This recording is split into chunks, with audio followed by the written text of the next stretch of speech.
The governor is adamant.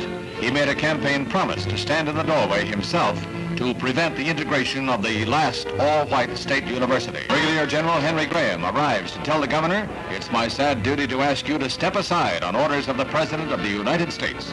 The governor yields to federal authority, but promises to continue what he terms a constitutional fight. When we talk about the troubled, despicable, racist past of the United States, Ole Miss turned into a battlefield.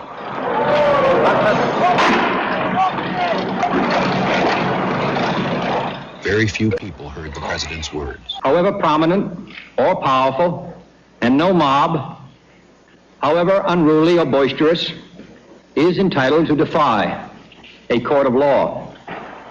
The eyes of the nation and all the world are upon you and upon all of us. it always centers around oppression and the white superiority complex. James H. Meredith is formally enrolled at the University of Mississippi, ending one chapter in the federal government's efforts to desegregate the university. The town of Oxford is an armed camp, following riots that accompanied the registration of the first Negro in the university's 118-year history. With white mobs pushing back violently against integration to progress our society forward, we saw a drop of this involving the most powerful in sports, billionaire Cowboys governor Jerry Jones, appearing on the side of his fellow white students, blocking black students from integrating his school in Arkansas. Jim Knight with WALB Television News. We're soliciting the views of Albany people on the Civil Rights Bill. Would you like to give us your views?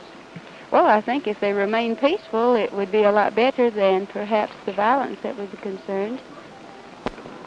Well, of course, being a Southerner, I'm not for it at all. What I'd have to say wouldn't be fit to go on air. Thank you very much. It was clear white America despised this fundamental change. The black community became proactive and sought out kids from West Palm, maybe Lake Worth, and then of course South County.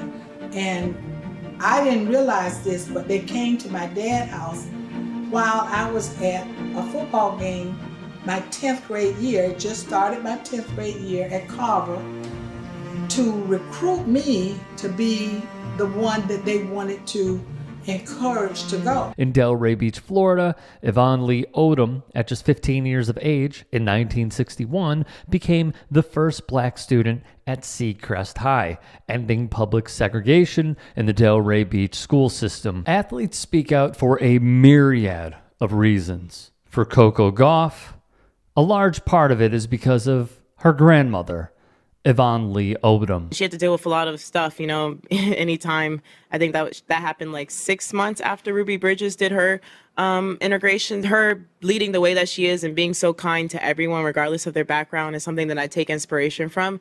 And that's why I always say I like to know everybody's perspective, whether I agree with it or not. Some people are raised in a certain environment and they don't know any other way. So I think she always taught me to approach every situation with kindness and understanding. And I think for her to go through what she did during that time is something that I think what I do, putting out a tweet or saying a speech, is so easy compared to that. So that's why I have no problem doing the things that I do. And always reminds me that I'm a person first, but instead of an athlete. An incredible answer from Gauff, who at 19 represents the next greats of American tennis. Odom would say she was not nervous nor scared at the time. Coming from Carver High School, which was an all-black institution, her father transferred her to Seacrest, and she took it head-on, though there were many challenges. First, there was no announcement or anything of the sort. When it happened, per Odom, it simply just happened. She was not allowed to use the school bus or participate in PE class. She was racially abused and befriended black custodians along with several white students, including Paula Adams, who gave insightful interviews about her classmate. It was an adjustment. She was a star athlete who was set to captain the girls' basketball team at Carver. At Seacrest, school officials made her have limited contact, thus she could not play sports. This ruined her chances of getting a scholarship, like at Tennessee State, where the great Wilma Rudolph attended. She asked if she could try out for cheerleading.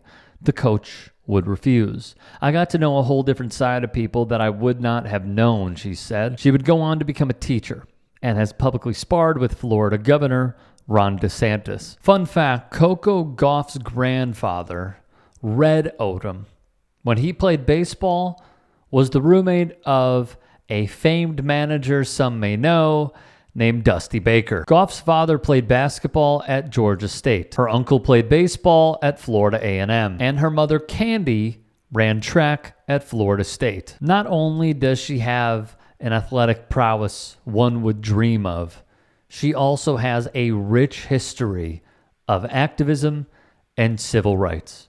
It is great to see her pay homage to those that came before her.